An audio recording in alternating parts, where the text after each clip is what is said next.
ओम नमो भगवते वासुदेवाय। स्वागत है आप सभी का हमारे चैनल पर। आज के इस वीडियो में आप सुनेंगे अमावस्या के दिन सुनी जाने वाली अमावस्या की कथा और इसके साथ ही सुनेंगे गीता जी के 7वें अध्याय का पाठ। गीता जी के 7वें अध्याय का पाठ अगर अमावस्या के दिन सुनते हैं या पढ़ते हैं तो इससे पितृदोष से मुक्ति मिलती है और पितरों का आशीर्वाद प्राप्त होता है। तो इसलिए अमावस्या के दिन श्री गीता जी के 7वें अध्याय का पाठ अवश्य सुनना चाहिए। आज के वीडियो में हम आपको कथा और गीता जी के 7वें अध्याय का पाठ सुनाएंगे। तो अगर आपको वीडियो पसंद आए तो वीडियो को लाइक करके शेयर करिए, साथ ही साथ चैनल को सब्सक्राइब करके बेल आइकन पर क्लिक कर लीजिए। तो चलिए शुरू करते हैं आज की कथा। कांचीपुरी नामक नगर में देव स्वामी नामक एक ब्राह्मण रहता था। उसकी पत्नी का नाम धनवती और पुत्री का नाम गुणवती था। उसके 7 पुत्र थे। देव स्वामी ने 7 पुत्र का विवाह करने के पश्चात अपनी पुत्री के विवाह के लिए योग्य वर की तलाश शुरू कर दी और बड़े लड़के को बाहर भेज दिया। इधर देव स्वामी ने अपनी पुत्री गुणवती की कुंडली एक ज्योतिषी को दिखाई। ज्योतिषी ने गुणवती की कुंडली देखकर कहा कि सप्तपदी होते होते ही ये कन्या विधवा हो जाएगी। ये बात सुनकर देव स्वामी अत्यंत दुखी हुए और ज्योतिषी से इस योग के निवारण का उपाय पूछने लगे। ज्योतिषी ने उपाय बताया कि इस योग का निवारण सिंगल द्वीपवासिनी सोमा नामक धोबिन को घर बुलाकर उसकी पूजा करने से ही संभव होगा। ऐसा सुनकर देव स्वामी ने अपने सबसे छोटे लड़के के साथ अपनी पुत्री को सोमा धोबिन के घर ले जाने के उद्देश्य से सिंगल द्वीप जाने के लिए रवाना कर दिया।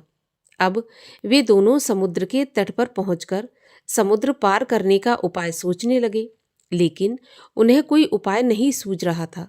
थक हार कर दोनों भाई बहन भूखे प्यासे एक वट वृक्ष की छाया में उदास होकर बैठ गए।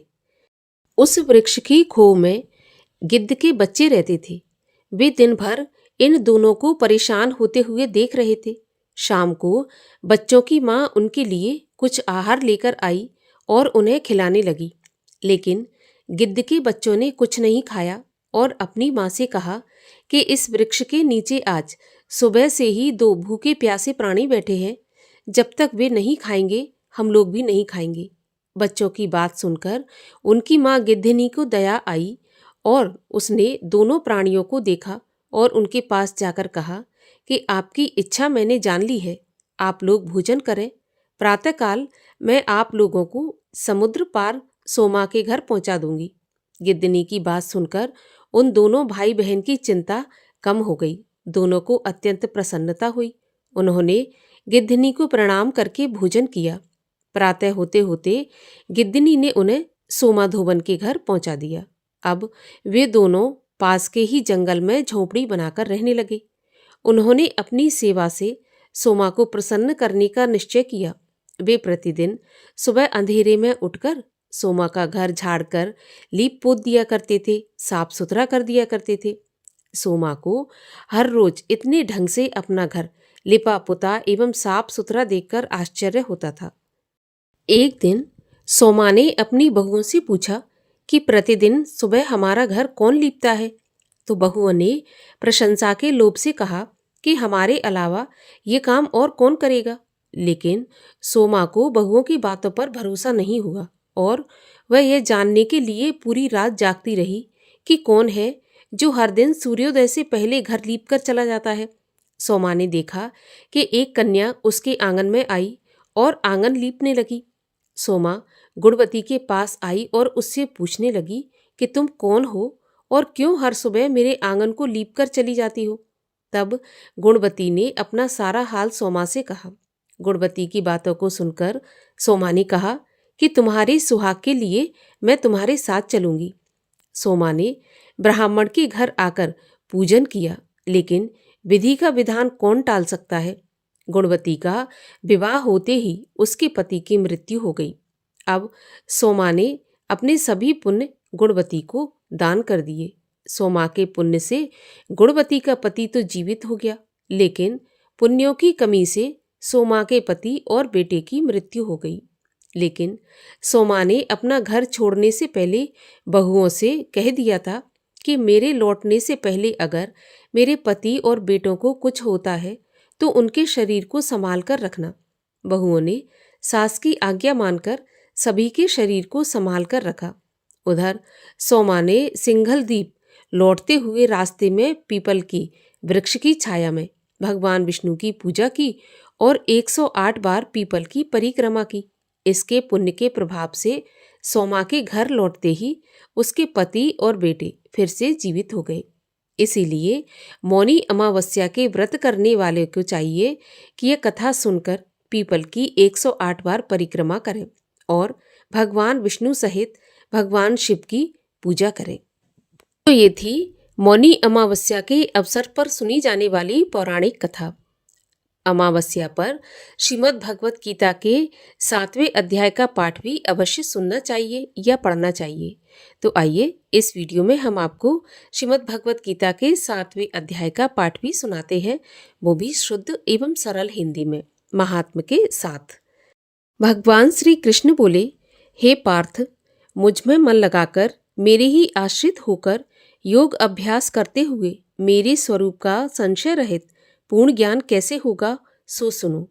विज्ञान के सहित वह पूर्ण ज्ञान मैं तुम्हें सुनाता हूँ, जिसके जानने से तुमको इस लोक में और कुछ जानना शेष नहीं रहेगा। हजारों मनुष्यों में से कोई एक सिद्धि प्राप्ति के लिए यत्न करता है। उन यत्न करने वाले सिद्धों में से भी कोई बिरला ही मुझे ठीक ठीक जान पाता है। पृथ्वी, जल, अग्नि, वायु, आकाश, मन, बुद्धि और अहंकार, ये 8 प्रकार की मेरी प्रकृति है। इस प्रकृति को जड़ कहते हैं। और हे महाबाहो, इससे दूसरी प्रकृति चेतन है, जिसने संपूर्ण जगत को धारण किया है। इन्हीं दोनों प्रकृतियों से सब प्राणी मात्र उत्पन्न होते हैं। ऐसा जानो, यह प्रकृतियां हमसे ही उत्पन्न हुई हैं। इस प्रकार जगत की उत्पत्ति और प्रलय का कारण मैं ही हूँ। हे धनंजय, धागों में जिस प्रकार मणि पिरोई जाती है, उसी भांति ये संसार मुझ में ही गुथा हुआ है। मुझसे परे और कुछ भी नहीं है। हे कुंती नंदन, जल में रस मैं ही हूँ, चंद्रमा और सूर्य में प्रभा मैं ही हूँ, सब वेदों में प्रणव मैं ही हूँ, आकाश में शब्द तथा पुरुषों में पौरुष मैं ही हूँ। हे अर्जुन, पृथ्वी में जो सुगंध है तथा अग्नि में तेज मैं ही हूँ। हे पार्थ, संपूर्ण प्राणियों में सनातन बीज रूप मुझको ही जानना। बुद्धिमानों में बुद्धि रूप और तेजस्वियों में तेज मैं ही हूँ। हे अर्जुन, काम और रोग रहित बलवान पुरुषों में बल और पुरुषों में धर्म के विरुद्ध ना जानने वाला कर्म मैं ही हूँ। जितने सात्विक, राजस, तामस पदार्थ हैं, वे सब मुझसे ही उत्पन्न हुए हैं, परंतु उनमें मैं नहीं रहता हूँ। ये सब मुझ में है। सत्व, रज, तम, ये तीनों गुणों के प्रभाव से ये सारा संसार मोहित रहता है। इस कारण इससे परे मुझ अव्यय परमात्मा को नहीं जानता। मेरी यह गुणमयी और दिव्य माया अत्यंत दुष्कर है। जो मुझको अनन्य भाव से भजते हैं, वे इस माया को पार कर जाते हैं। जो पापी, मूढ़, नर अधम माया ने जिनका ज्ञान हर लिया है और आसुरी भाव ग्रहण किए हुए हैं, वे मुझको नहीं पाते। हे भारत श्रेष्ठ अर्जुन, 4 प्रकार के जीव मुझको भजते हैं, जिनमें दुखिया, जिज्ञासु, ऐश्वर्य की कामना करने वाला और ज्ञानी, जिनमें मुझे सदा एकाग्र चित्त और केवल मेरी भक्ति करने वाले ज्ञानी पुरुष श्रेष्ठ लगते हैं, क्योंकि मैं ज्ञानी को अत्यंत प्रिय हूँ और वह मुझको प्रिय है। यद्यपि ये सभी भक्त श्रेष्ठ हैं, तथापि ज्ञानी तो मेरी आत्मा है, क्योंकि वह मुझ में ही मन लगाकर मुझको ही सर्वोत्तम गतिमान मेरा ही आश्रय ग्रहण करता है। अनेक जन्म में अनंतर ज्ञानी मुझे पा लेता है। ऐसा महात्मा अत्यंत दुर्लभ है, जो सब जगत को वासुदेवमय समझे। अपनी अपनी प्रकृति के नियम के अनुसार मनुष्य भिन्न भिन्न काम वासनाओं के अज्ञान में डूबकर उन फलों की चाहना से अन्य देवताओं के अधीन होकर उनकी उपासना करते हैं। हे अर्जुन, जो भक्त श्रद्धापूर्वक जिन जिन देवताओं का पूजन करना चाहते हैं, उन पुरुषों की उस श्रद्धा को मैं और दृढ़ कर देता हूँ। वह इस श्रद्धा से युक्त होकर उस देवता की आराधना करता है, फिर उसको मेरे ही रचे हुए कर्मफल प्राप्त होते हैं, परंतु उन अल्पबुद्धि वालों का फल नाशवान है। देवताओं के आराधना करने वाले देवताओं को मिलते हैं और भक्तजन मुझ में मिल जाते हैं। मेरे अव्यय अविनाशी अत्युत्तम स्वरूप को ना जानकर मंदबुद्धि लोग मुझे अव्यक्त को व्यक्त अर्थात देहधारी मानते हैं। मैं योग माया से आच्छादित होने के कारण सबको नहीं दिखाई देता। उसी से मूढ़ लोग अनादि तथा अविनाशी मुझको नहीं जानते। हे अर्जुन, मैं भूत भविष्य और वर्तमान के सभी प्राणियों को जानता हूँ, पर मुझे कोई भी नहीं जानता।